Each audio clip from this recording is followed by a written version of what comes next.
welcome back to the show. It's Rock 102.1 KFMA Beefy Presents. We are live on the podcast broadcast. Myself, Mari, and Weirdo. And it's good to have you back, Weirdo. We got a lot of fun stuff to get to here. Let's start off with another round of surveys. Feel as a society. With that said, let's talk AI first, okay? And hopefully your future doctor isn't using ChatGPT to pass their exams, because this is a pretty startling survey here, study. AI chatbots are misdiagnosing in over 80% of early medical cases. Are you serious? 80%, yeah. I mean, that's where we're at now. I mean, I'm sure it will eventually get better. But again, with what we found with AI, especially programs like ChatGPT, is it regurgitates a lot. Yep. And, it's basically giving you the information you're giving it. And if you're giving it dumbass information because you be the dumbass, eventually you'll dumb down your ChatGPT. Yeah. Yeah, so that's great. What? Scary. Yeah. You got a concerned face. What's going on? Yeah. I mean, I still haven't done the ChatGPT thing though, so it's like I'm safe there, but I could see it just not being good. Yeah, I know. That's good. Well, speaking of ChatGPT and AI in particular, one person who's a proponent against it is Billy Corgan. He just recently said in a podcast interview that using AI to create music is like making a deal with the devil. His quote says, "We're flirting with the thing that will destroy us as an economy, as a business, and as a movement." Mm-hmm. I will say this, as far as AI music is concerned, it is soulless, and you can't necessarily replicate the actual soul and emotion. I mean, the human experience is lacking there. And one of my favorite authors, Brandon Sanderson, I've talked about before, he actually did a whole dissertation on this for ChatGPT or AI writing books. Right? Like you can't, again, this resilience thing, right? Like ChatGPT is not going to give you resilience and experience and the push through of really getting the details right in something. It's just, again, it's throwing out regurgitation. Right. And which is good news for us, and here's another good thing I saw as far as a headline is concerned. It's called a boomerang effect that's happening right now with big companies. Obviously, they've laid off a lot of people because of AI. Well, a lot of those companies are now starting to hire those people back because they do still need people. And if that's a trend that continues to grow, that's good news for us, because we don't want to all be jobless, just slaves to the AI overlords. Let's continue here. 50% of American workers have used AI at work, though, and that is up from 27% 2 years ago. So it is growing in popularity for sure. And I'll be fair, honest, I use AI at work. It helps me organize my stories and piece them together. But that's where it stops. Again, it's good as a tool, not as the whole job. Right, exactly. Right? And first of all, doctors have access to I can't remember the name of the website, but it's literally this website that tells them anything. Yeah. It's it is their Wikipedia, you know what I mean? Specifically for medical stuff. So why isn't he using that and using chat? That sucks. I know. All right. Well, let's move on into other non-surprising things. A poll on how to wash yourself asked the question: when you wash yourself in a shower, what do you use? Mari? Body wash. Body wash, but with your hands or a washcloth? My hands. Okay. What about you, Weirdo? I'm a poof and use a loofah. Oh, yeah. See, I use a loofah too, I know. Yes. Yeah, I feel like I need a little bit, a little scrubby. Like I need some exfoliation. Yeah. We're shaming you right now, but luckily you're in the majority. A poll on how to wash yourself found that 50% of people say they just wash themselves with their hands. Another 31% say they use a loofah, and 17% say they use a washcloth. I think a washcloth is outdated. But how many people are using other people's hands to wash them?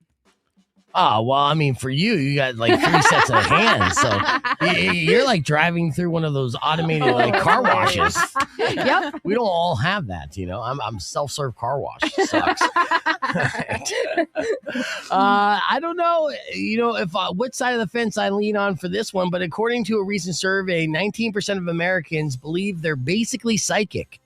And Gen Z is most likely to say so at 30%. Jesus. Now, I do have a nickname in Beef Shadamis. You do. I have predicted things in the past. I do have that ability, but I don't necessarily consider myself psychic. I actually kind of wish sometimes I was a little psychic, not too much just psychic. A smidge. Yeah, just a smidge. I don't. Yeah, I don't. I feel like that would. I feel like there's many movies out there that has went into the problematic issues of being psychic. So I'm good. So you don't like to see things coming? Is that why you close your eyes? I'm all wait for it. more than ever before, Americans are putting their pets on the same level as their human family members. It's a trend called pet humanization. And new numbers show that a whopping 69% of millennials and Gen Zers view their pets as family members, not just animals kept for loving companionship. And the thing is, with humanization comes the increased spending to take care of them, with more and more disposable income being dedicated to their pet and pet insurance. Good. You like this? I do, because do you know how many times I get really, really mad when people who should not have animals have them, and the animal's just suffering, right? Like, they don't go take them to the vet, they're not bathing them, they just kind of leave them out in the yard. Like, that infuriates me. Okay. Like, understand responsibility and maturity wise what you can handle and not handle. Okay. Just because you want the kitty. Like, shut up. All Makes right. me mad. I've got a lot of hot takes this morning. She came in hot. She's making up for lost time for sure. And finally, in survey says in a new poll, most people say they're using their tax refunds responsibly.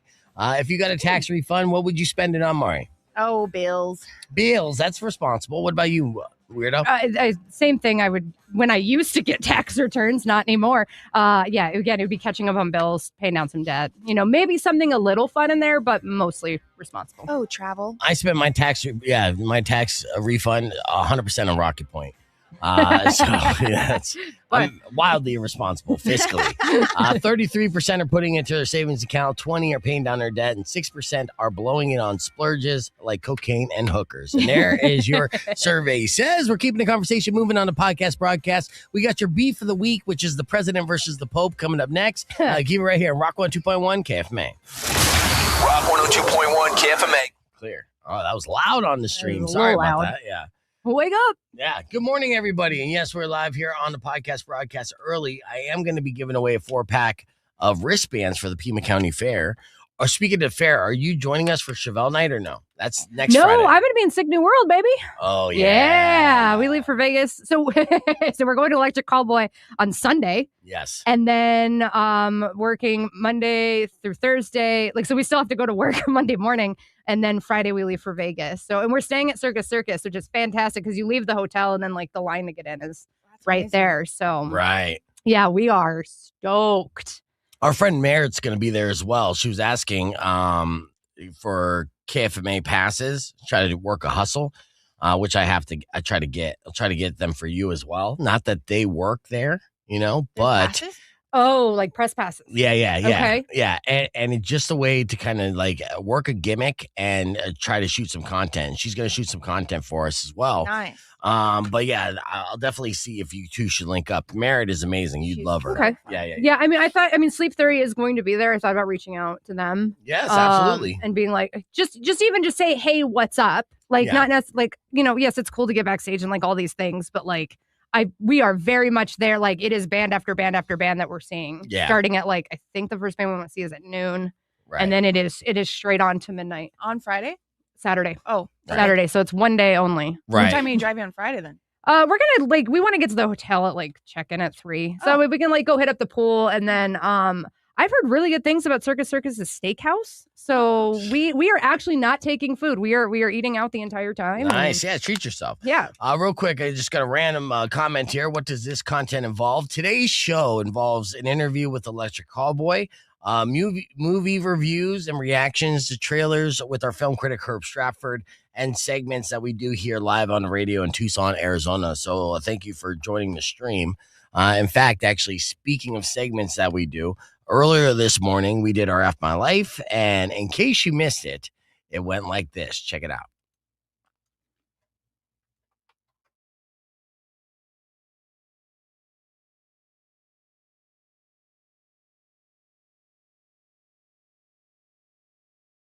Fun being stupid. Don't hide this in vain. Let us laugh at your pain. Call 600 KFMA right away. I promise we won't embarrass you. Because Beef Vegan presents F My Life. F My Life. F My Life. Yo! Oh, I forgot my whole spiel. It's Friday, dude. Yes, it's time for another edition of Your F My Life. These are unfortunate situations. Email to me at beefvegan@kfma.com. Subject line FML. But of course, if you have enough of my life you care to share on the air, and give us a call at 600-KFMA. That's 600-5362. And if Mari and I agree your life is F, we'll hook you up with a pair of tickets so you can see Wage War live at the Rialto Theater on Tuesday, April 28th. Wow. It's a show that's right in our own backyard, and hopefully we'll get Wage War in studio that morning, too. That'd be cool. Yeah, because that's a Tuesday. That's my You would day. be here. All right, let's get into our first email. A lot of ladies today. In fact, actually, I think all ladies today. So our first email sent to me by Kayla. Kayla said, my friend got an engagement ring. She's been with her boyfriend for 2 years, and it started as a one-night stand. Whenever I have one-night stands, the only thing I get left on is red. No, only thing I get is left on red. Yeah. That's my life. What do you say? Yeah, because like you want that engagement ring, I guess, and you're just not getting the person. Yeah. But I mean, your friend might not have a great relationship. They could be rushing to the altar. That's true. You have enough fun. What's your name? Patrick. All right, Patrick. What's your FML? Man, I've been trying to win those Wage War tickets all week. And I called in, you answered the phone, you couldn't hear me. I got hung up on. Oh. Yeah, but that sounds like Big Baby, because what was up with your phone, man? I don't know, man. I was bummed out, though. Oh, that's an FML big time. All right, Patrick, stay on the line. I'm going to hook you up with Wage War tickets, okay? Yes! Yeah. It is Friday. It's a feel-good Friday. We're trying to hook you up. Stand by. All right, next email sent to me by Danielle. She said, I tried to casually check my boyfriend's phone while he was in the shower. I actually turned on the volume all the way up and opened the video, and he yelled from the bathroom, why is my phone screaming? It's weird. Okay, we'll move forward. Big baby. Yeah, big baby. All right, next email sent to me by Sabrina. Sabrina said, the creepy skin guy at the mall with the heavy accent asked me if I was pregnant. When I said no, he replied, oh, too many donuts then? Have fun life. What do you say, Maury? Yeah, that's a hard one. Yeah? Yeah. All right. You ever get that? I've done it on the other end. I asked them if they were pregnant. Yeah. And they weren't. And Yeah. it was mortifying. So like I just see how it like could be bad. Right. Patrick, you say that's enough, my life? I do. Okay, there you go. It's good. He's paying attention. All right, next email sent to me by Oliver. He said, I tried to impress my date by saying I love hiking and being outdoors. 5 minutes into the trail, I realized I wore completely the wrong shoes. I spent the rest of the hike sliding down rocks like a baby deer. All right, that's my life for the non-outdoorsman, Oliver. Yes. All right, yeah, I mean, that's a date fail. I just hate that a lot of dates are like, let's go hiking. It's like, how about we talk instead of me just being winded the entire time? I'm not a big hiking on a first date guy, even though I have done it several times. And it is, I guess it's a good thing. Yeah, it's a good testament to like your fitness or your like. That's what it is. It's basically just testing your sex cardio is what it is. Be like, are you going to gas out within 30 seconds or are you going to be able to take me to Pound Town? Yeah. Yeah. All right. That's fair. That's fair. It's so boring too. So if you can like withstand hiking, you can withstand a lot of things. It's a good test. All right. Fair enough. Yeah. I've been doing the treadmill pretty good. Oh, good for you. Yeah. So it's Pound Town. Here I come. Final off my life for the day sent to me by Tara. Speaking of which, she said, Beef, I had my hair done for the first time in 3 years. I loved it. My boyfriend told me I looked like his ex. Ugh. That bothered me. What bothered me more, though, was how fast he finished when we had sex later that night. Oh, no. That's a double whammy, FML. Yeah, F my life. Well, let's ask Patrick on that one. Is that enough my life, dude? That's definitely an FML. Yeah. Mari, you agree? 100%. All right, there you go. Yes, Tara, absolutely F my life, but I'm sure your hair looks really good, so congratulations on that. Let's hit the reset. We got another round of Ask a Conspiracist, plus Hollywood headlines, all that more coming up next on Beefy Presents. Keep it right here. It's Rock 102.1 KFMA.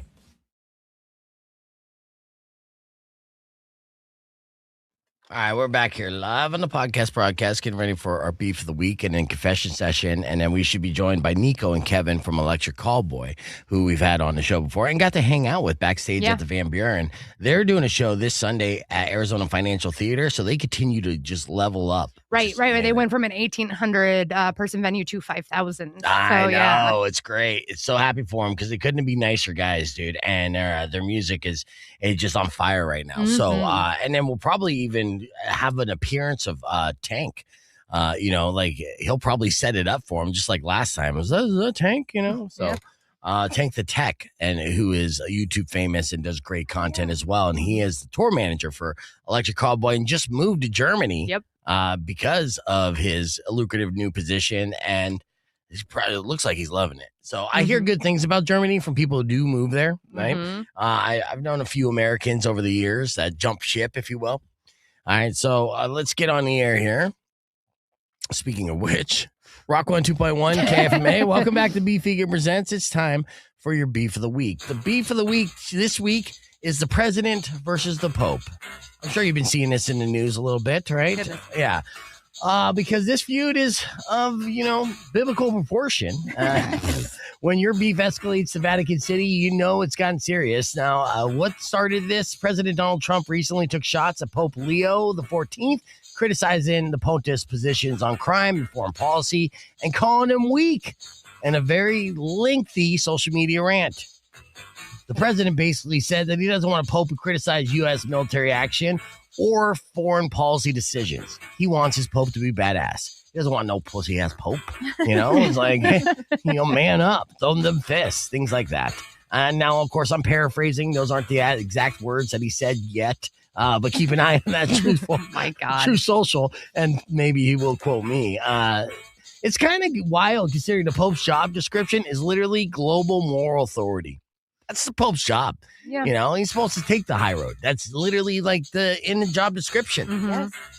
Now, while visiting Cameroon, Pope Leo responded in a speech that sounded like it came straight from a medieval sermon. He warned that the world is being ravaged by a handful of tyrants who spend billions on war while people suffer. He also condemned leaders who justify violence using religion and called for a major shift towards peace and justice. How dare he? That's crazy talk now.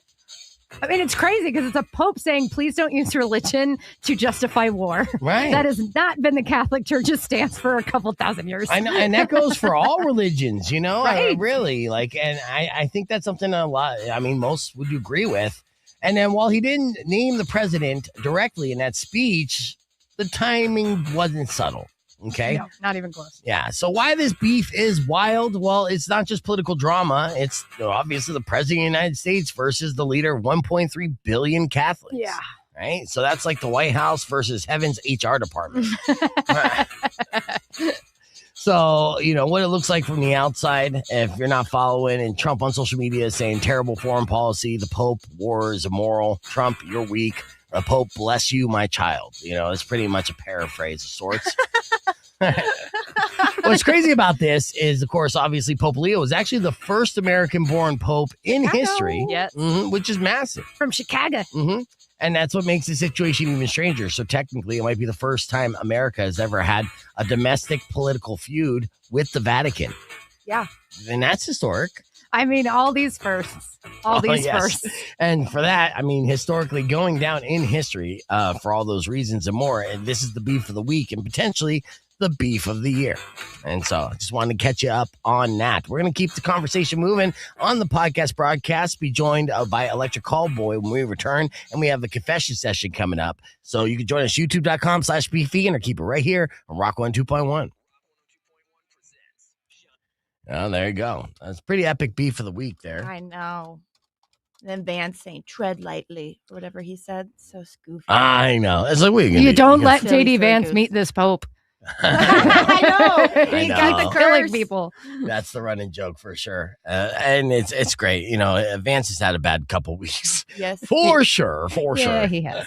All right. How about we record a confession session while we're at it? All right. So let's just do it from, let's see. Let me get my music ready. As we got a couple minutes before we're joined by Nico and Kevin from Electric Callboy. Very orgasmic. I don't get to play this orgasmic music that often, which is unfortunate. So I know. Unfortunate. I know, because it's literally labeled orgasmic. I appreciate that. Rock 102.1 KFMA. Welcome back to Beef Vegan Presents. And as you can tell by the music, it is time for another confession session from Weirdo. These are anonymous emails sent to weirdo@kfma.com. And then there you can get whatever secrets you've been keeping inside you off your chest. And, we'll help you. We'll help you heal, if you will.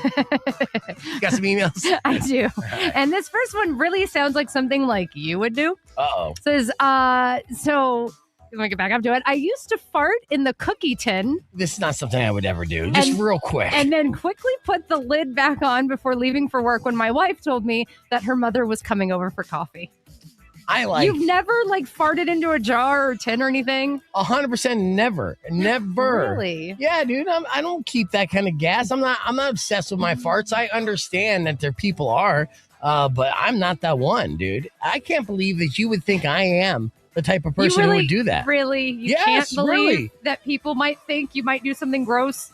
The fact that you would think that is hideous, and to do so in front of our guests is even more, aghast. Let's welcome our guests real quick because we're just on the stream right now. Welcome back to the podcast broadcast stream. Hello. Hi, good to see you guys. Hi. Hey, good to see you. First and foremost, we got Kevin and Nico from Electric Callboy. Congratulations on the last time we got to hang out and talk. You guys were on a tear, and you continued to level up. Last time you were in Arizona, you were at a 1,200-person venue in the beautiful Van Buren, and now you're coming back and you're going across the street to a 5,000-person venue in the Arizona Financial Theater, and I imagine that's how it is all over the place, right?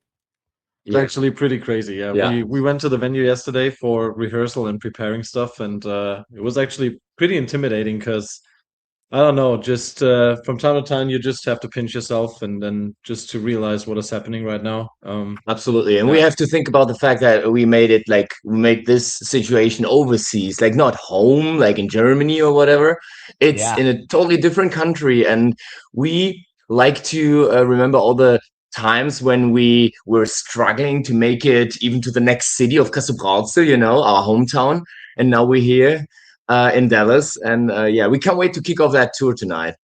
Oh yeah, no, it is amazing, and I know it's pretty much every band's dream to make it on the other side of the pond, whether you're here in America and you want to make it over in the UK area or vice versa, right? And so and to see it, because you guys obviously have had the love locally for years, but to see it continue just to multiply in such a short amount of time. Is fascinating as well. And right now, you guys are such on fire that you just released a song, yesterday in collaboration. Yeah, it was yesterday.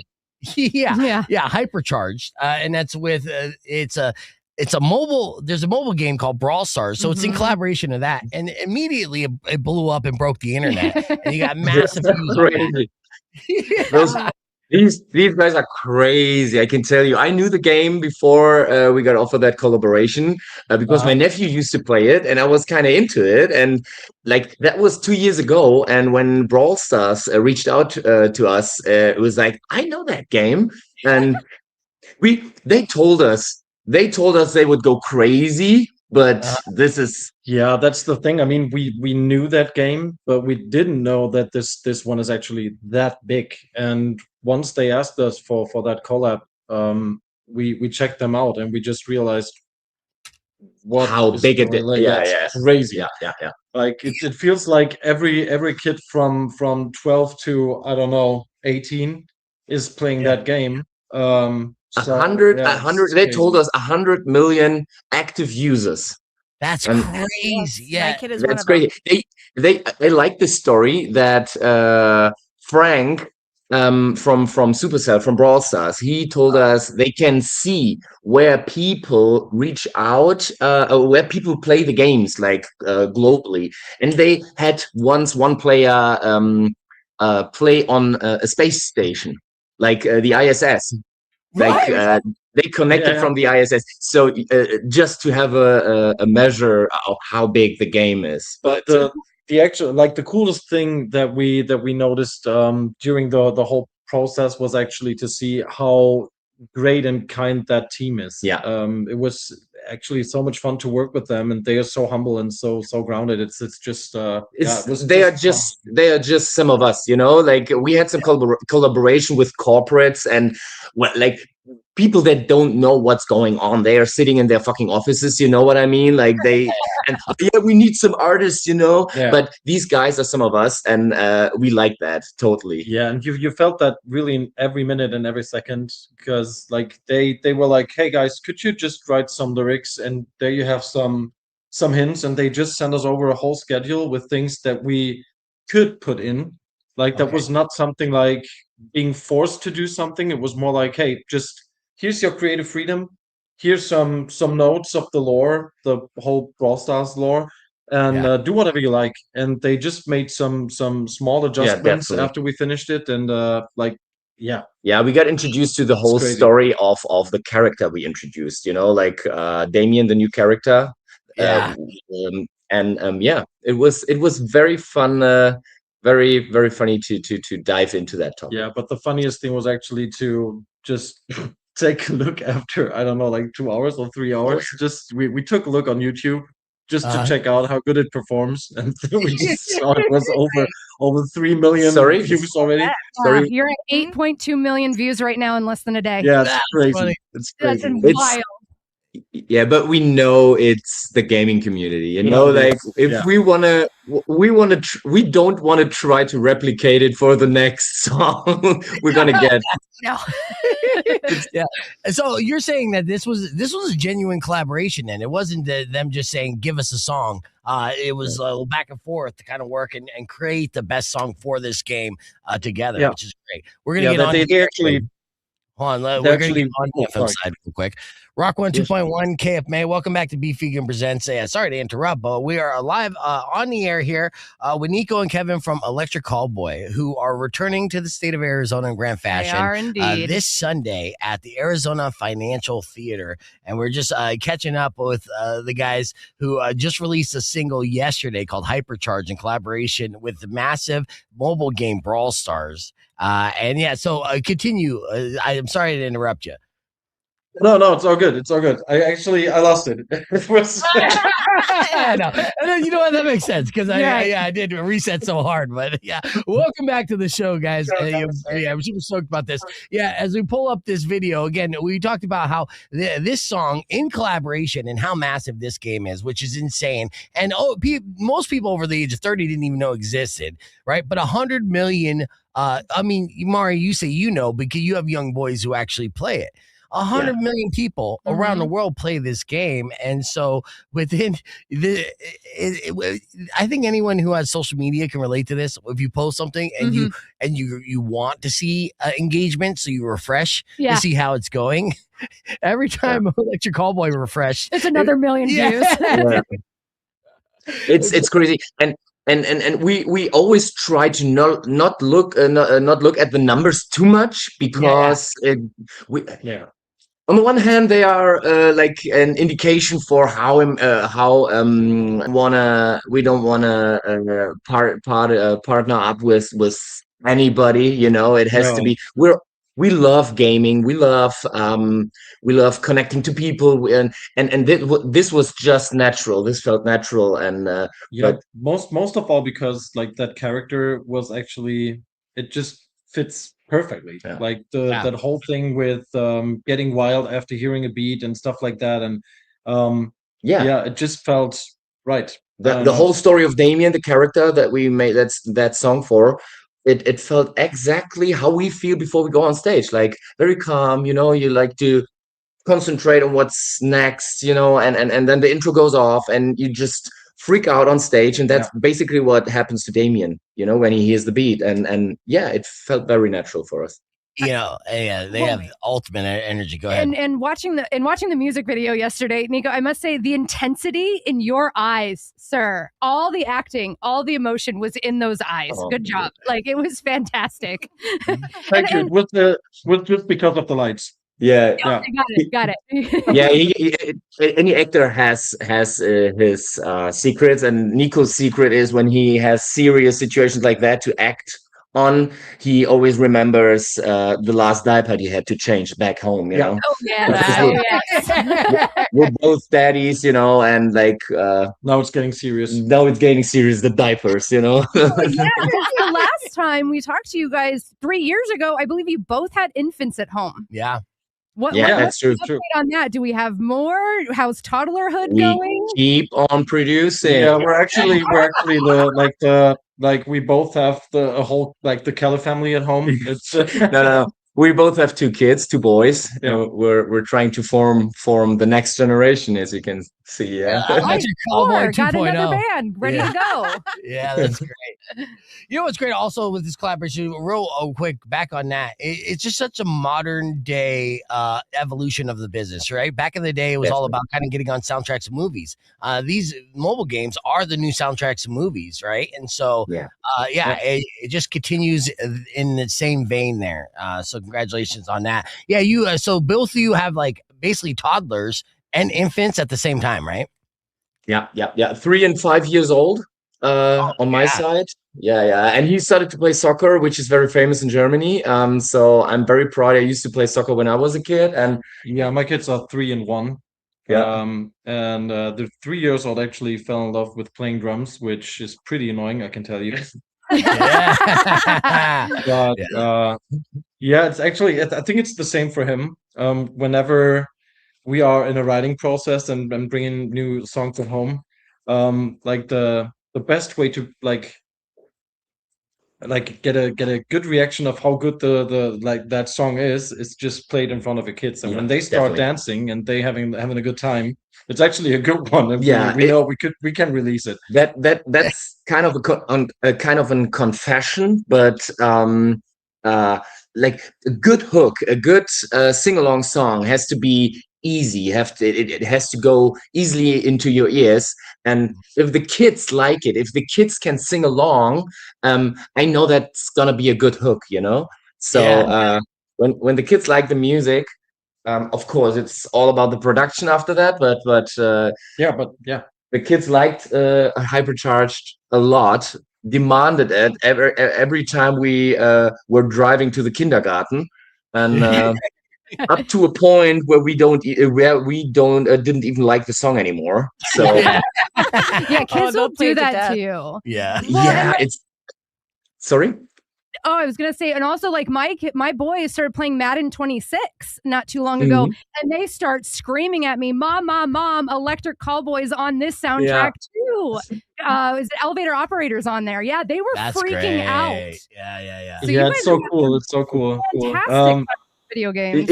It's a big honor. I mean, these are the requests that we get over our management. For example, like some game wants to include you. And they were telling us like Madden, and I was like, of course, that game is not that popular in Germany since we don't do the sports very often here in Germany. But we knew about Madden, of course, and to be part of the game with our song, it's crazy. It's really crazy to experience that. Yeah, so no matter where you go, you're going to be able to hear Electric Callboy, you know, and it's been such a massive couple of years, and for the next couple of years seem like it's nothing but sky's the limit. You can catch Electric Callboy this Sunday, Arizona Financial Theater, as they bring their one-of-a-kind, highly energetic show to Arizona yet again. And we're going to continue to talk with both Nico and Kevin here on the podcast broadcast right after music from Green Day. You can join us, youtube.com/beefvegan. Clear. Speaking of drummers, you had a drummer question. Oh, well, talking about Frank and like the whole situation. First of all, it was during a music festival when David was sick, and you guys were just walking around being like, "Can somebody help us out?" And he stepped up and he learned your guys' set in less than a day perfectly. And then it worked out so well that now he's your guys' live drummer. Yeah, definitely. He is. We actually became friends. We got to know each other pretty well. It was a shock when David had to leave home. When he had to leave Australia, and it was in the middle of the night. We were totally jet lagged. He told us in the middle of the night, like just a message, like, "Hey guys, I'm not feeling well. I don't think I can play tomorrow." And the next day or the next morning, I just remember that Ian, like Tank, you all know him as Tank, I guess. He was like, "Yeah, I know somebody who knows somebody. Let me just try something real quick." And then after a couple of minutes, he was like, "Yeah, Frank from Sum 41 would be down to play that set, and we could actually meet down in the hotel lobby to talk about it." And I think he had like 5 to 6 hours to learn the set. I don't know exactly the amount of time, but it was wild, really. It was wild because like losing a drummer for that festival and like I don't want to say fortunately, but like Sum 41, Derek was sick at that time, so Frank was free, and but it was It was stressful. It was very stressful for all of us, but in the end, it was a great party, and we played a wonderful festival. And that's sometimes how fate works, you know. Yeah, but that feeling of like sitting in Australia after a long flight, panicking, looking forward to that show, because like Kevin said, Sum 41 couldn't play, so we had that headline slot, like the slot of like, we just were the fill-in, and then we got that like that message from David, and I don't know, that was one of the worst and best days of our lives, I would say. And like, oh my God. And it was almost like it was meant to be, you know what I mean? It's one of those things that kind of magically fell in place, and it doesn't, let's not underscore the importance of a good tour manager. Tank the Tech coming in, saving the day like that. I mean, that was massive. When Frank came in and learned all your songs in one day, did you think, wow, he's really good? Or were you like, son of a bitch, are our songs that easy? First of all, you need to say he's a professional. I mean, he's playing drums for so long. Plus, he never played in a metalcore band, so that was a whole new ground for him. That was not. Oh, I bet he was loving it. What he's usually doing. So he actually, and that showed how good he is, because it was not possible to play all the songs exactly like we recorded them. That's just not possible in that small amount of time. Yeah. So he made like his own versions of it, but it fit like perfectly. Yeah. So that was the deal. Like, just play it as good as you can. He did even better. So it was sometimes you when we played that set, it was like we turned around and like, that was different, but that was still cool. Yeah.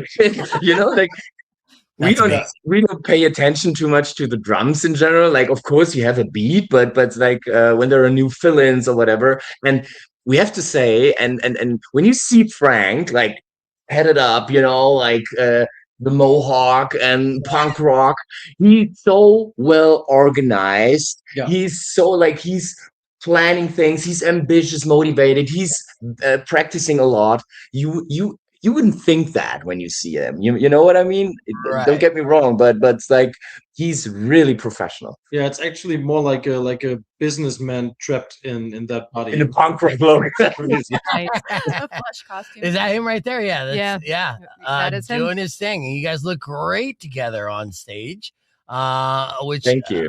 Amazing. I don't know where this was shot, but look at that, just the type of crowd you're performing in front of now. It couldn't happen to nicer, guys. We're gonna get back on the air here and wrap things up with you, and talk about Sunday's show a little bit more and the next album. Rock 102.1 KFMA. Welcome back to Beef Vegan Presents. Hanging out here with Kevin and Nico from Electric Callboy, who, again, Hypercharge is a new song that they just released here that you could hear everywhere on YouTube, and we're streaming everywhere. It's in collaboration with a game that your kid has been playing for a couple years called Brawl Stars. and it's just like, it's the perfect Electric Callboy song as well. So, and it's all hype. And you guys have been working on this new album. You got a new album that you're set to release this August, correct? Yeah, that's right. True. Finally, we want to say, because we've been busy the last couple of years, and being on tour sometimes doesn't fit together with writing new songs. You know, like we have always been a band that needs some time in the studio, like come down, you know, like really concentrate on what we're doing. And I know when you're a touring musicians, you have to deal with the situations you're in, like being in a hotel room, for example, and recording some ideas or whatever. But we were never good at this, you know.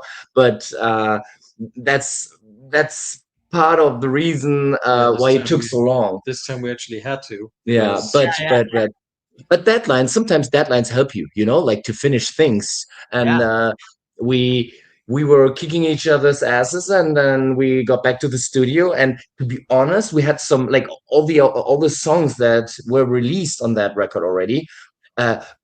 They are good, and we love them, and they have been established on stage already. Yeah. But I have to say the songs that we wrote during that last period are also some of our very our favorite songs on the album. I actually would say like the most favorite song on that record was the last song we have written. So yeah, Can't wait for that. It's a pretty heavy song that we're gonna release later, but it's one of our favorites, to be honest.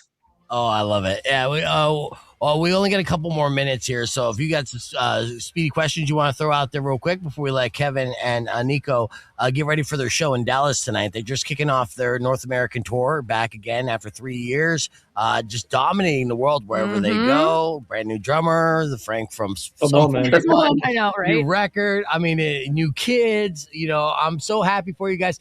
All this success couldn't have happened to a better group of guys. Seriously. And thank you. the art Thank that you you so guys much. are bringing is just so good, so energetic.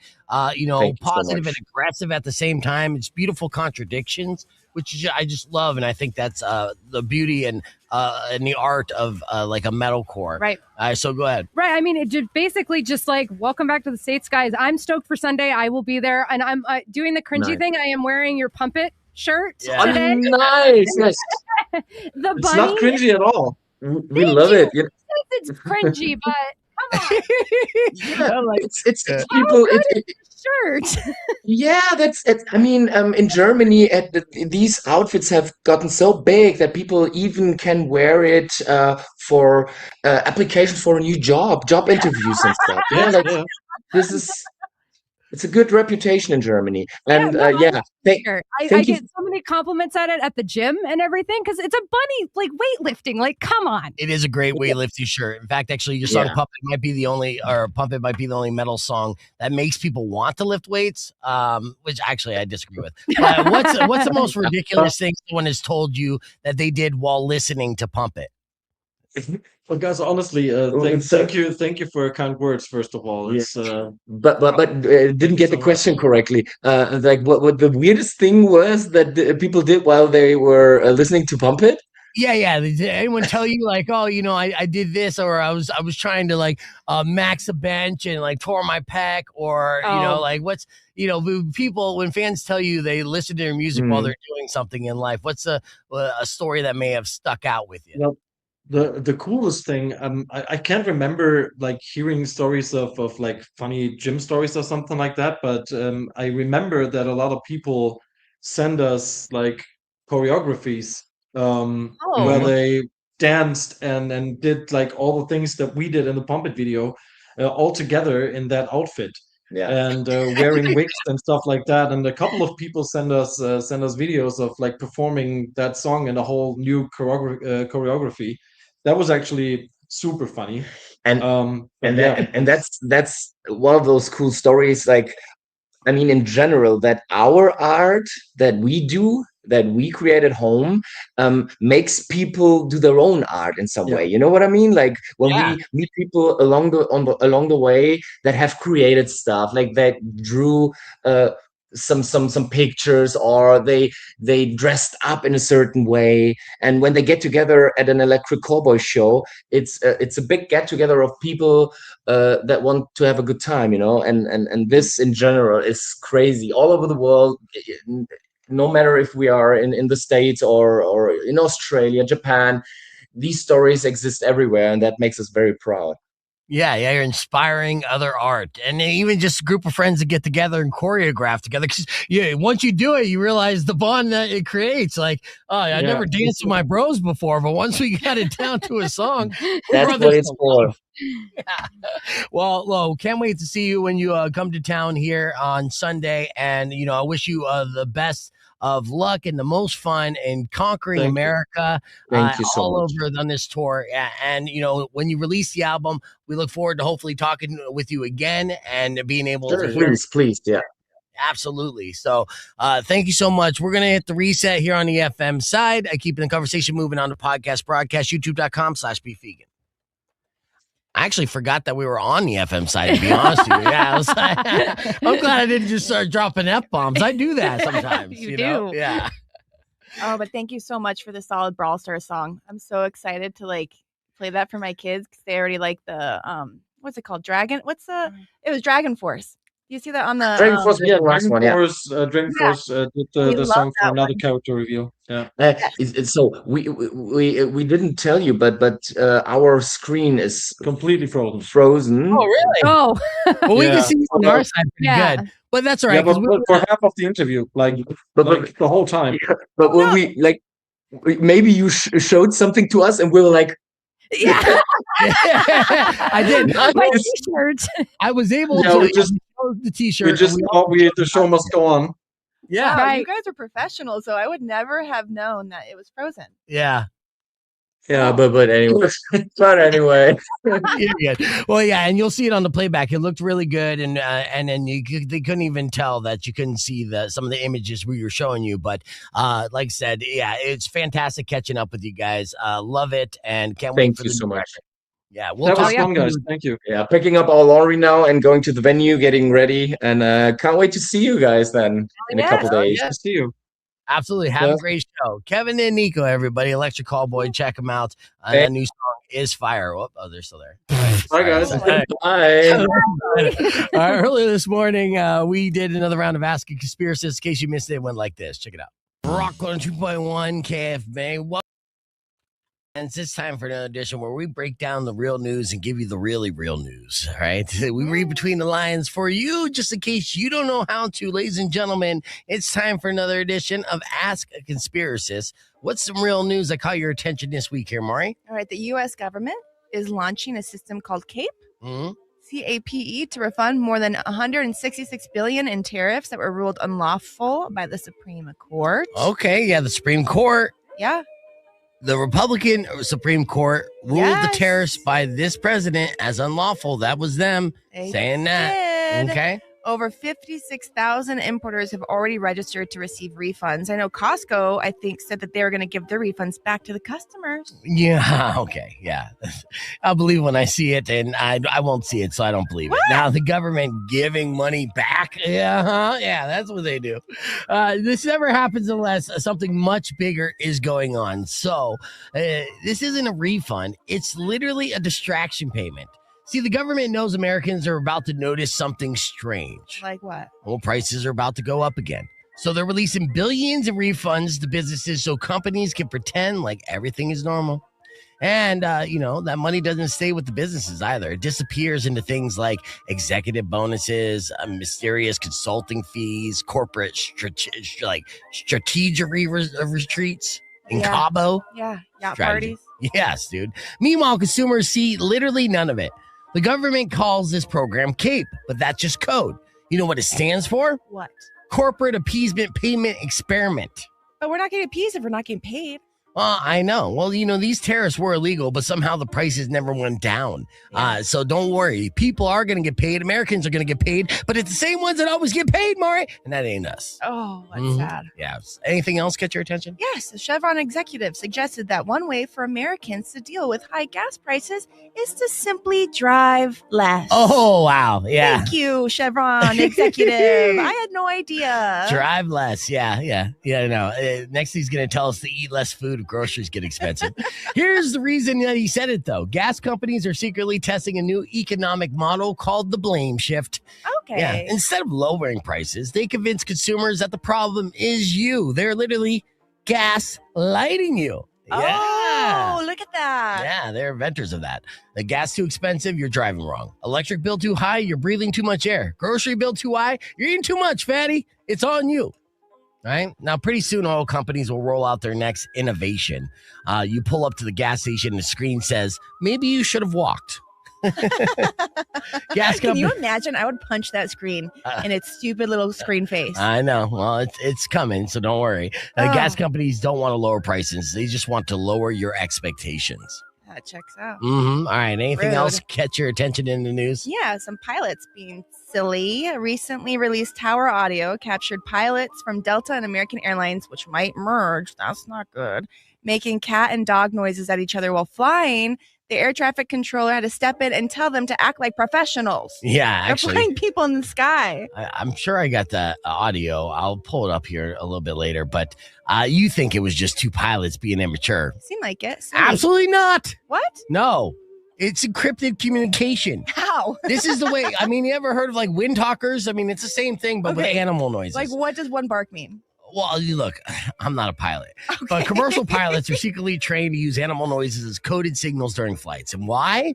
Well, that's because air traffic control channels are constantly monitored. So instead of saying things like possible mechanical issue, they communicate using wildlife. For example, a bark means turbulence ahead. Oh. Meow means runway delay. Chicken noise means passenger doing something weird in the bathroom, so on and so forth.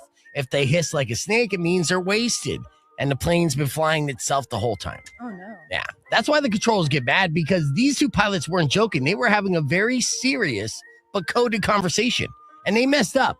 They accidentally used house pet code instead of aviation wildlife code, which is a rookie mistake. Rookie. Yeah, so the passengers thought the pilots were joking. Meanwhile, the cockpit was basically running a petting zoo intelligence network. That's what they do.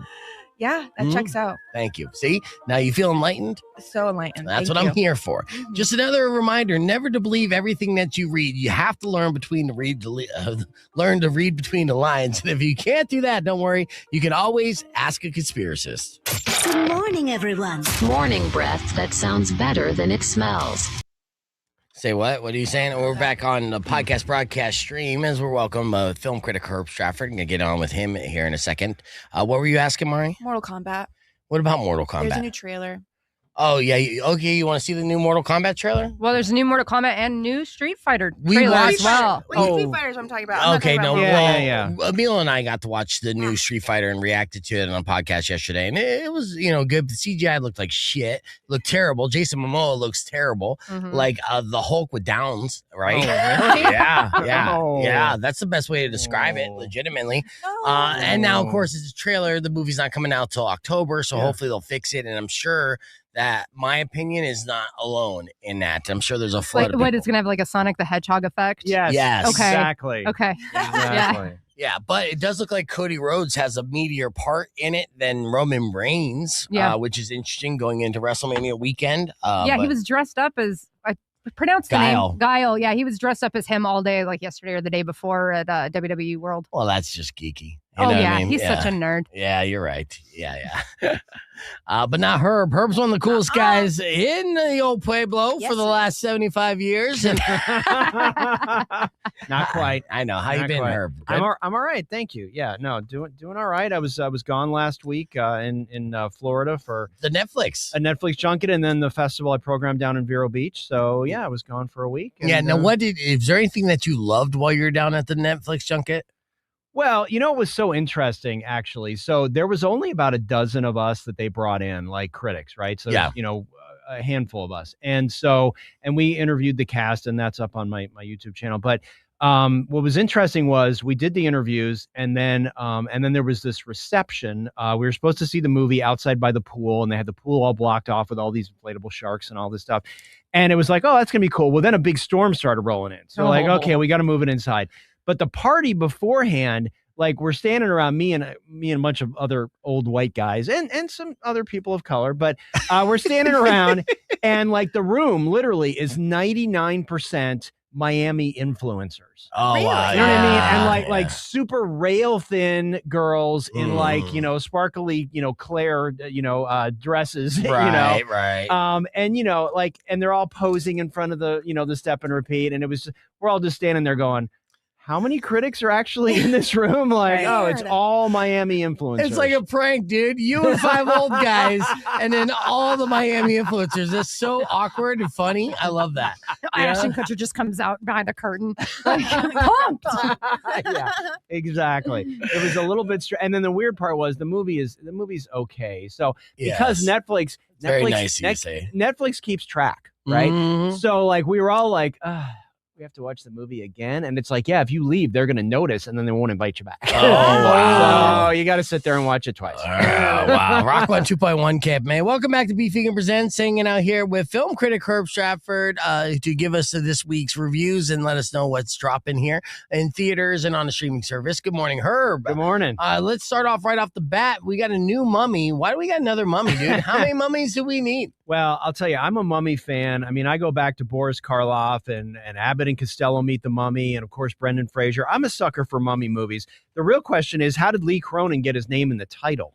Right? It's Lee Cronin's The Mummy. That's weird. Okay, but so is this a continuation of Brendan Fraser's? No. Okay, so this is a throwback to the Monster World stuff? Well, it's interesting. It's a total standalone, and it's also a contemporary story, but it's really not in Egypt, to be honest with you. The majority of it is not in Egypt. Looks like it's in Arizona. New Mexico. Very close. Right. So what happens is there's a guy, he and his family, he's an American journalist. He's working in Egypt. He's got a couple of kids, and his daughter goes missing, and then he gets transferred back to the United States. You know, fast forward 8 years later, they get a call. The daughter has showed up. Oh, well, she happens to have been found inside a 3,000-year-old sarcophagus. Okay. Ugh. So a little creepy. Yeah. And slutty too, right? She is messed up. Okay. If you watch the trailer, it is pretty darn freaky. And so anyway, this movie sort of becomes a mashup between a mummy movie and The Exorcist. Ooh. Okay, without giving away too look at those much. toenails. Right? Yeah. I mean, the toenails are just Yeah, you can watch along to the trailer, youtube.com/beefvegan right now, as he's talking about this. It does look gross. It's a Blumhouse. It's New Line Cinema. It's all these big names attached to this project. Yeah. Yeah. So this mummy's like a horror film? Yeah, it's a horror movie, and it's very sort of body horror, right? So don't plan on eating while you're watching this movie. No. It's a little bit graphic. So there's not going to be a popcorn bucket involved in this one? If it would be like a foot with a toenail, it would be really, you would not want to eat that. So anyway, this one, it's getting a little hate online right now. I think it's only like 30% on Rotten Tomatoes, but it's a wild ride. I actually enjoyed it. There's some nice jump scares, and like I said, the mummy stuff, the little girl is just creepy as all get out. So this is pretty interesting to see what's going on. But yeah, it's a Blumhouse. So, and James Wan, one of the producers of all the Insidious movies, all this stuff. So it's got royalty attached to it. And it's going to do, I think it's going to do okay. People like The Mummy, right? And then we're waiting for Brendan Fraser's Mummy 4 coming out next year. So this will tide you over. Do you think they're going to CGI Brendan Fraser to look skinnier? I don't know. That's a good question. Well, look, I understand he's that. Fat shaming is what I'm he's not doing fat right shaming. As a guy who's been fat my entire life, I could talk about other fatties as well, right? Well, because of the role he's playing, people are going to expect him to still be in shape and like all these things. But at the same time, like bodies age. Yeah, exactly. He's got a dad bod. Yeah, he does. By the way, has anybody seen his sons? My God. I'm sure he's got good looking. Gorgeous. He's got good genes, okay? Because we remember Casino Man. I mean, the reason why he was cast as Hollywood and a leading man, he was a good looking man, right? Tarzan? Yeah, absolutely. But, there's some genetical, baldness and stuff like that. And he did let himself go for a couple of years. Let's be honest. And that's exactly what happened. Then he got in the movie The Whale, and they're just like, you have to gain 15 pounds for this. He's like, got it, done. He did that, got critical acclaim, and now he's bouncing back. And he's having this incredible comeback. And, he's very, sensitive and a good man by all accounts. So I root for his success. At the end of the day, the mummy character and that leading guy is more active and going to be beat him up. And it's an action star movie, dude. And you got to look like walk when you do that. I'm just saying, I'm not trying to cast myself in the role of Brendan Fraser's The Mummy, so I could say that. All right, let's move forward. Falling on deaf ears. Yeah, okay. All right, so we got the return of the beautiful and talented Anne Hathaway. Anne Hathaway. So this is Mother Mary, and this is one of my favorite directors, David Lowery, who did A Ghost Story and The Green Knight, and he's just a brilliant director. So this is the story. Anne Hathaway plays a pop star, right? Sort of I want to date myself by saying Cher, but Gaga. Lady Gaga, right? Yeah. And basically she ends up in this sort of beef with a former costume designer. So it's sort of a psychological thriller. Anne Hathaway does all of her own singing. She's having quite the year with Devil Wears Prada 2 coming out next month. And so... Yeah, she kind of took like a little break, did she not? She I was feel like it. Yeah, she stepped away from the limelight a little bit, maybe took some like indie roles, and then now she's back with a couple big blockbusters to reclaim her spot. Yeah, so, and she always does a great job. I mean, she's my favorite Catwoman. I mean, she's great. Yeah, She's absolutely. Great. So that's in theaters, Mother Mary. And you watch it? What's the... No, I didn't get to see that. They didn't give me a link. So okay. What's the Rotten Tomatoes on that? Oh, it's like in the 60s. So all right. It's not too bad. You know, it's what is it? It's A24. You know, they always do good work. Yeah, you know, and that also looks somewhat like a horror. What I mean, we're psychological. Psychological blood killing. That's 24/7 now, like every 12 months, with the exception of Super Mario Brothers. You know, like it's just every month. It reflects the mood of the country. I guess. I know, right? No, think about it, because these movies were being made about a year ago, right? And that's when things started going south.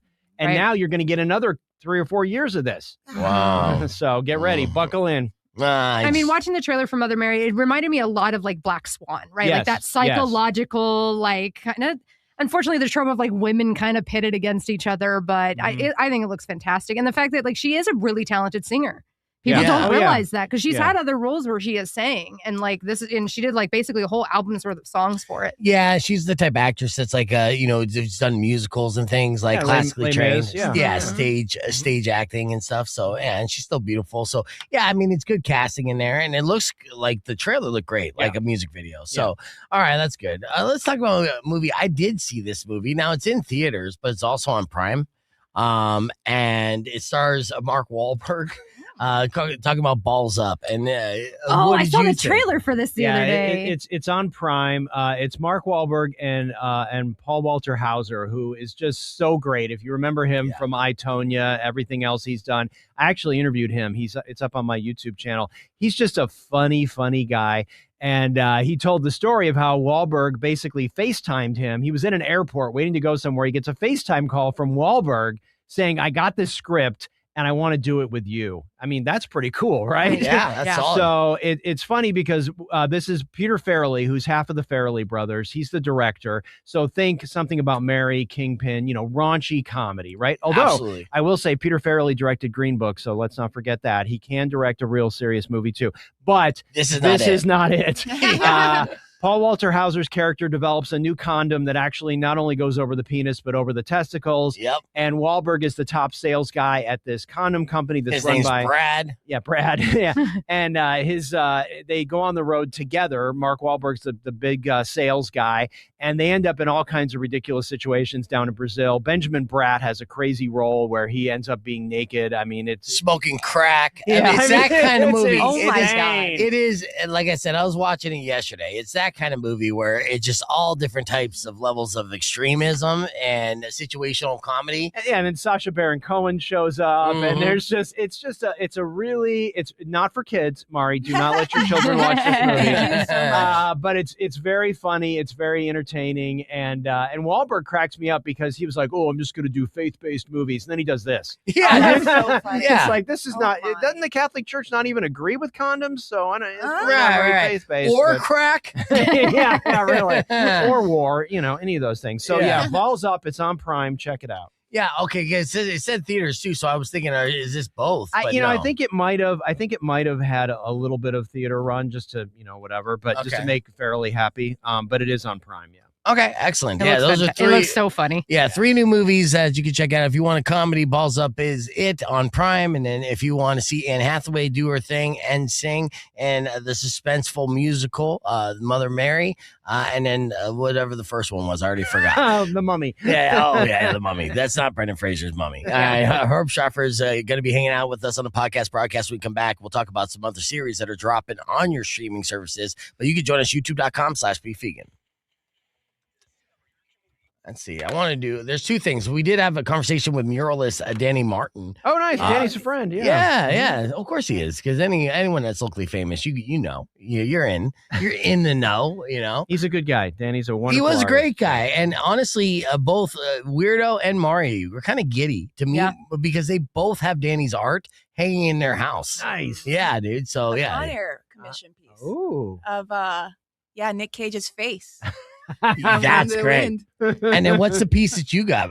From the All Souls procession from 2016. Yeah. Yeah, he knew that time. It was Yeah, so, I actually asked him, and he's like, I know that was 2016. So like, yeah, so I have the poster in our bathroom because we have kind of a Tucson themed bathroom, and then I've also got the shirt.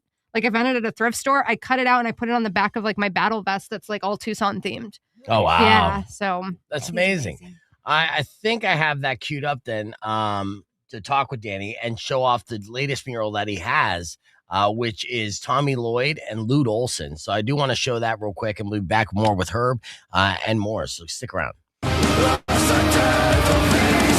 Rockwell 2.1 KFMA. Welcome back to Beef Vegan Presents. In studio, a very special guest, and you've seen his work all over Tucson. And right now, Mari is giddy because she's a fan. She's seen this man's work above her bed. Yeah. We have locally famous, well-renowned muralist Danny Martin in studio. Good morning, Danny. Good morning back. Thanks for having me on. Yeah, absolutely. Well, thanks for coming on, dude. First off, I've been sharing your latest piece as it's beginning here all week long, right? And we actually have it pulled up so people will be able to see it on the podcast broadcast. If you get close to Corbett's, you will see a brand new all U of A super mural, right? You got two icons next to each other. Obviously, Lute Olson, the OG. Iconic, yeah. Yeah, the GOAT for sure. Next to the future GOAT, Coach Tommy Lloyd putting it together. Now, this is fantastic, Danny. Now, first and foremost, you're a U of A alum, correct? That is correct. And that's what brought you to Tucson? Oh, yeah. Yeah, like about 22 years ago, man. Moved out here, and Tucson's home, and I have a lot of love for the University of Arizona. Yeah, so, and you're a big basketball fan then, too? Oh, yeah. I love the Cats. We're a basketball town. I go to all the sports. I go to baseball, football, but basketball just hits different. Yeah, it does. And when the team is good, there's a different energy throughout the entire city. Now, this mural is already looking fantastic, and it's huge. It's all on the side of a building. What building is this on?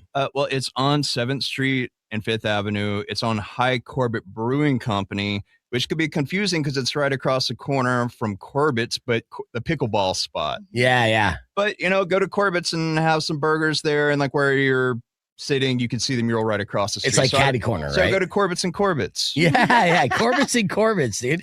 Yeah. When you get commissioned for a piece like this, who reaches out to you? Or was this something that was a passion project of yours that you wanted to do?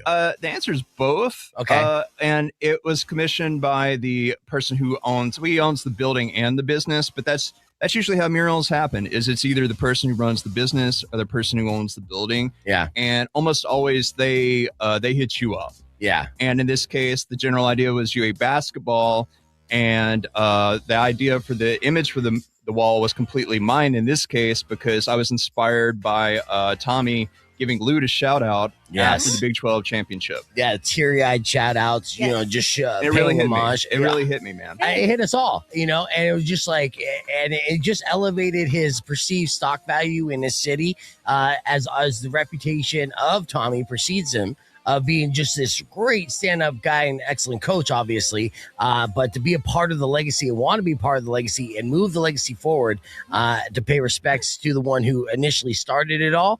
Huge. Like I said, I've been here 22 years, man. This is the first Final Four. I know. The first Final Four since I've been here.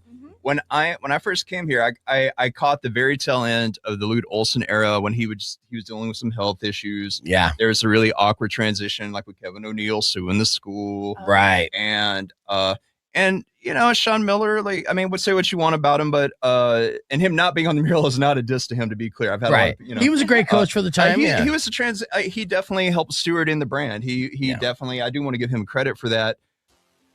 But we did just make our first Final Four in 22 years. He's like, it's great, no, but there's a but, right? How long have you been a professional muralist? That's, great question. I'll just say ballpark 15 years, where that's been my exclusive thing. And I do other types of art, like I do illustrations stuff, but murals are mainly what I'm known for, probably. Absolutely. I mean, how many murals do you think you have around town? If you count like all the residential ones that you can't necessarily see, it's hundreds, man. Yeah. I'm very thankful for, this town supports art. Yeah, absolutely. I mean, that's one of the things that makes it so unique and beautiful. We embrace our culture, and murals are such a big part of it. People actually care here, man. That's not true everywhere. That's true. Yeah. So how many then public murals that, the famous murals are yours that you know what? recognize? I honestly have no idea is the real answer. I've been told you can see them everywhere, but that's not true. Yeah. But probably mainly placed around the not necessarily downtown, but close to U of A, Midtown, stuff like that. Yeah, if there was one, I know this is going to be a possible question to answer, right? Because each mural, of course, takes time, passion, and they're all your baby, right? What's your prettiest baby? Which one are you? Either one, if you were going to say. The way I can answer this is the ones if I had like say I met another artist I looked up to and I had to just put my best foot forward. Mm-hmm. And I'd say go by around 6th and Campbell, the giant one I have right there. And then, and one that mainly because of where it's at, I'm really happy about is I actually have a mural on the UA football stadium. Oh, yeah. It's like right off 6th Street. It's like gate 6. And that one means a lot to me because, man, they even put a plaque up. It's a tribute, to Art Lupino, first running back in NCAA to get 1,000 yards. Yes. Number 22. And one of the coolest nicknames ever, the Cactus Comet. You literally can't beat that. Yeah, you can't. You cannot. That's one of the so best. Cool, man. Yeah. Now, with this mural with Tommy Lloyd and Lute Olson, how long is it going to take you from start to finish? And when do you think it'll be done? Well, I started Monday, and I'm actually hoping to finish tomorrow. Nice. Wow. I'm hitting the wall up right after I'm done here. That's awesome. Yeah. And then it's so how many hours do you think you have put into a mural like this? Oh, man. You know what? I can't really give you a BS answer on that. What I would say is it's not just the time painting it. Right. Man, all the time getting the idea, drawing the image up, doing like Photoshop mock-ups of the wall. Right. And then you do the layout, and then you do the paint. All right, we had a cut off Danny Martin's interview there. We get on the air. Rock 102.1 KFMA. Welcome back to Beef Vegan Presents, live on a podcast broadcast where you can watch along with us as we play some of these trailers. Let's talk about a Netflix series that I was told when it first came out by a colleague, Frank, saying, I hate this new show. Which means I'm going to love it. No. Well, he hates the new show because of the title of the show. Oh. Beef. Yeah. I didn't even get it. It was such a thing. I'm like, okay. Anyways, Beef season 2 is now dropping. Yeah. So for those who don't remember, Beef season 1 was really about a road rage incident between Stephen Yun and Ali Wong. Yeah. And it just escalated into just absurd levels of revenge and pettiness, right? Where going into the other person's house, pretending to be a plumber and, flooding there. I mean, just like crazy stuff, right? So season 2, how do you top that, right? And so the way they top it is with a ridiculous cast that includes Oscar Isaac and Carey Mulligan, and also just the revenge and the craziness. I've only watched a couple episodes, but it is a wild ride. Basically, Oscar Isaac plays he's like the GM of a country club full of sort of douchey white people. Yeah, and his wife is Carey Mulligan, and she's an interior decorator, and the club gets taken over by a new buyer, and so everybody's really on edge about who's going to keep their jobs or whatever.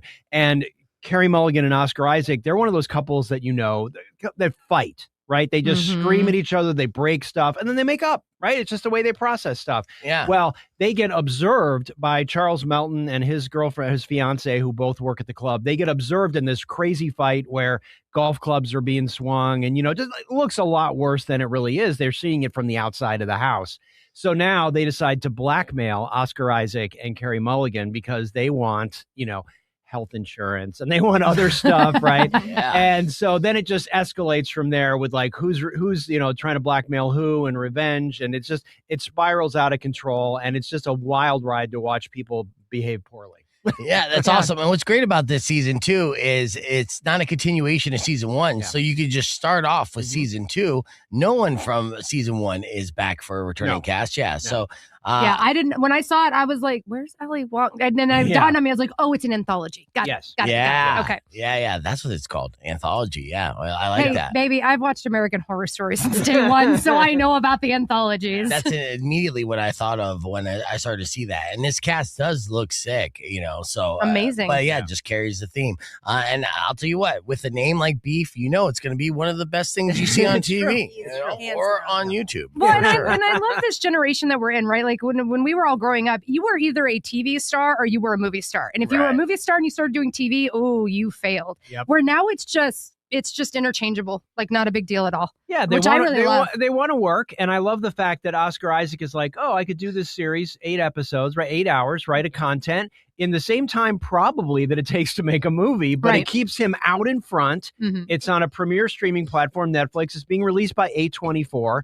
He doesn't lose anything by doing that. No. In fact, even with more and more people not going to movie theaters, this is the movie star, the new movie star. These 8-episode series, just extended movies, really. And the budgets are similar, right? Well, and I'm sure creatively being able to explore roles that if they were just kept in their little boxes that they wouldn't be able to do. Like Nicole Kidman's like another example of that. Like she's done some weird ones. I will say that. She's wrestling now, right? And that's, yeah, we'll get to that. Margot's got money troubles. That's what this is, yeah. But yes, you're right. You're right. And I think that it's so great because as an actress, you always hear, oh, I just want to do my craft, right?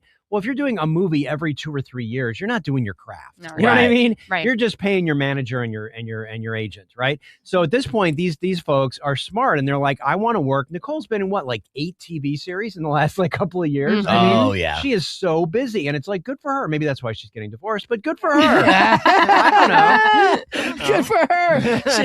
She's not happy in her personal life, but her professional life is on fire. Good for her. So let's talk about Margot. Got money problems because this immediately caught my attention, and they continue to roll out series that make me wish I know someone who subscribes to Apple TV. I know.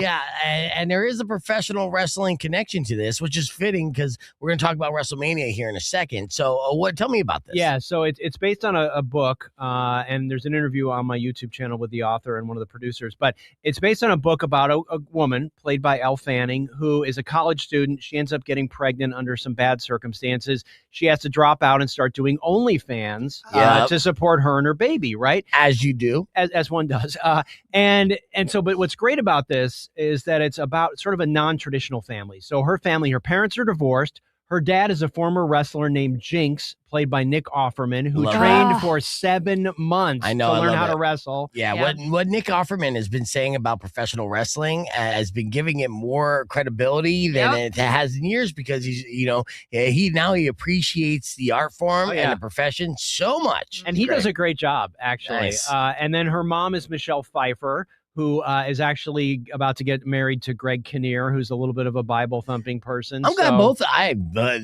Casting both of them, too. Right? These are great names I haven't seen on the screen in a while. And then Nicole Kidman is the lawyer who's trying to handle Elle Fanning's custody case, and she's a former wrestler that used to have a thing with Nick Offerman. Look at them. You know? You can see it, too, in their professional wrestling outfits and whatnot. I did see a still shot of Nicole Kidman as a wrestler too, and I was like, she's wrestling now too, man. Yeah, she looks fantastic. But I will tell you, Beef, this one is definitely for you because Elle Fanning is topless a lot. That makes sense. Oh. Yes. Come on, say less. She's an OnlyFans creator, so that's great too. Yes. Yeah. So another reason why, damn it, I'm gonna have to pay for Apple TV now. Oh, it's worth it though.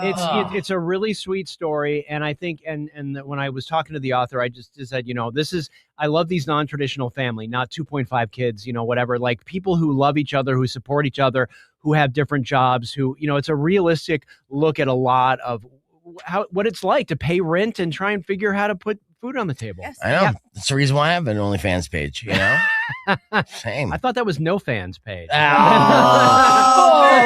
talking about my actual Instagram, you son of a bitch. Herb Stratford, everybody. We're keeping the conversation moving on the podcast broadcast. Wrap things up with a beef tip after this. Rock 102.1 KFMA. What a strong way to end a segment. You give him so much. Thank you, Mari. He can dish it out here and there. I support it. That's crazy. You just said he I was just said around for 75 years in the old Pueblo. I just said I can't wait to see him in his new movie, The Mummy. The Mummy. This is why I love coming in on these random Fridays because I know the two of you. Like I love it. I love this guy, but okay. Oh, it's good. Okay, you got me. Patrick Herb out here throwing haymakers. Yeah. You sitting at home just writing up zingers and stuff to throw out when you get a chance? That's why I took 2 weeks off. Yeah. No. So there's two other things we want to mention really quick though. So Normal is the Bob Odenkirk movie about a sheriff in a small town. The small town is much more complicated than you think. Henry Winkler plays the mayor. I had a chance to talk to Bob Odenkirk. It's on my YouTube channel. Well, that's a huge get. He was great. And his brother lives in Oro Valley. So he actually did a shout out to Oro Valley on air. All right, nice. He mentions Tucsonans. I mean, it was a fun interview. So that's a fun ride. Just a crazy, I don't want to spoil anything, but it's worth a look. It's sort of completing his transition from comedy guy to sleazy lawyer to action star, right? Because the writer is the writer who wrote a bunch of John Wick movies, and he also wrote Nobody, which was the other film where he was an action guy. So love that. Yeah, anyway, that's great. We'll have to pull that up too. I mean, shit, I wish we had more time. It's like we're running out of time, but it's like between Paul Walter Hauser and Bob Odenkirk, you've been on a tear. I am. Are you making shorts yet? No. This is why I gotta give him shit, Maury. This guy is talking to A-level like celebrities now and can be blowing up the YouTube page to get more subscribers than us. But instead, I'm gonna rip off his content. I'm gonna post it on my page, and we're gonna blow up. So because he's on the show, and technically it all ties together. I was out of town for a week. I'm gonna get to it. But the other one is The Audacity, which is a new show on AMC. It's like The Sopranos meets Silicon Valley. Ooh. Okay, it's very good. It's from one of the producers of Succession. Okay, nice. Okay. So it's very well done. It's got a killer cast. I interviewed most of the cast on the YouTube channel. There's no shorts, so you don't know. It is. It's got Simon Helberg and all. Billy Magnuson is great. It's just a really great story about sort of these tech guys that are just a hot mess, and they're psychiatrists, right?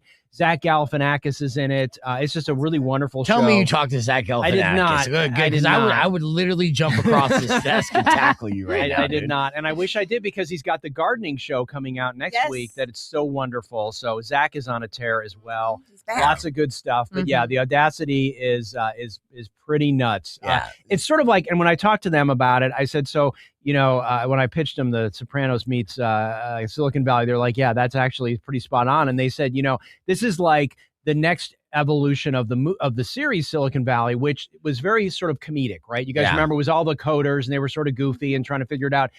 They're like, this is later. This is like years later when Silicon Valley, you see who these guys really are. Yeah. Right. They're not good people. They're not sweet, funny people who are thinking they're going to change the world. They're awful people. They're awful people with a ton of money. Yeah. And so, it's just very funny. Of course, Billy has a Hummer because of course he would, but it's an electric Hummer. So people are yelling at him, hey, you're a douche or whatever. And he's just like, it's electric. So, it's a very funny series. Really worth your time. There's no nudity. Sorry, Beef. That's right. No, this is on AMC. It's Herb Stratford talking about The Odyssey dropping on AMC right now. It's a brand new series starring Zach Galifianakis. It looks fantastic. And then another movie that we talked about on the stream was Normal, and that stars Bob Odenkirk. And I'm sure you've been seeing press on that.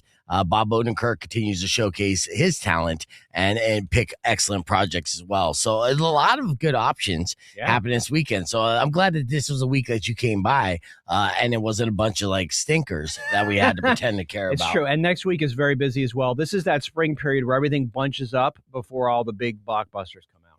Yeah, which I'm excited about the blockbusters too. Spider-Man. I mean, I'm ready for all that, and maybe I'm basic, but it's like give me some more popcorn flicks right now. I mean, I was tempted to go see Super Mario Brothers by myself, which I would have felt very weird. Dude, you should have hit me up, man. Bro date. We should have. Come on, man. Yeah, I wanted to take the boys when they were on their spring break, but it just didn't work out. I was like, I think I'm just gonna go by myself. Yeah, no, it just hit me up. I'm right down the road. I know it does look fun. All right. Well, we're almost out of time, unfortunately. It's WrestleMania weekend. This will be the first WrestleMania that I probably don't watch in its entirety because I won't pay. How are you going to watch it? Dude, I have a friend's login. Okay. You know my hack. I know a lot of people. Okay, that's fair. I guess that's the beef tip, right? Make friends based on who has logins. Right. Yeah. In this world of technology, everything can technically be free if you think creatively and go work around. And I guess I shouldn't say that on commercial radio, but you should follow Herb Stratford on on YouTube, Arts and Culture Guy. This guy is talking to A-list celebrities on the regular, and the internet doesn't know about it because he's terrible at SEO and doing shorts. So do our friend Herb a favor and follow Herb Stratford arts and culture guy on YouTube. And while you're there, you can follow me at BeefVegan. And I'd like to thank everyone for being on the show today. Danny Martin, excellent muralist, doing great work there. Also, Electric Callboy, fantastic band. And that was a fun conversation if you missed it. Maury, Weirdo, love you guys. Thanks for coming in. Herb, you're okay. We'll be back on Monday. It's going to be 420. All right. And we have a 420 super show galore. I got some special friends stopping by for that. And we have we'll be talking up American Gladiators with some of the stars from American Gladiators. Well. I started watching it. It's very interesting. Dude, I'm excited about it because it has like wrestling connections. There's so many different former pro wrestlers there. And we'll be talking with Jesse Goddard, who was a professional wrestler and also former Big Brother contestant. And The Miz is the host. I know, dude. It's wrestling all over the place. Wrestling's taking over the world, as you could tell, and WrestleMania is just another example of that. All right, but that's all the time we have. So don't forget to check out that and join us for 420 on Monday. But till then, I do have a 4-pack of Pima County Fair wristband tickets that I didn't give away today.